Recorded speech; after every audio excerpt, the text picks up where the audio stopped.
میری کبھی ملاقات ہوئی تو میں نے کہا چچا کا جنازہ کیوں نہیں پڑھا؟ کہنے لگے چھوڑ دو، قابض تھا، غاصب تھا، ساری جائیداد پہ قبضہ کر گئے، اس قابل تھا جنازہ پڑھا جائے؟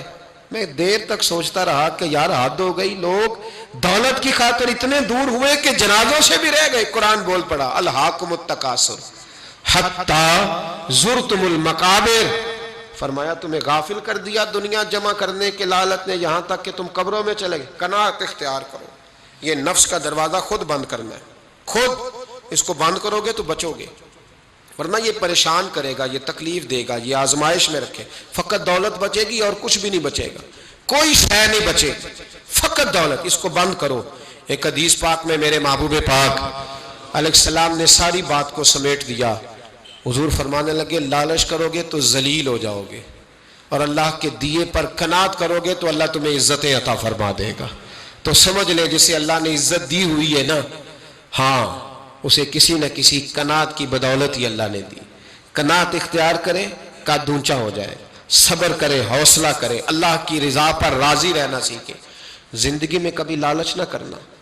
زندگی میں ہمارا تو بہن بھائی سے بھی لالچ شروع ہو گیا، ہمارے تو رشتے لالچ کی بنیاد پر، تعلق داریاں لالچ کی بنیاد پر۔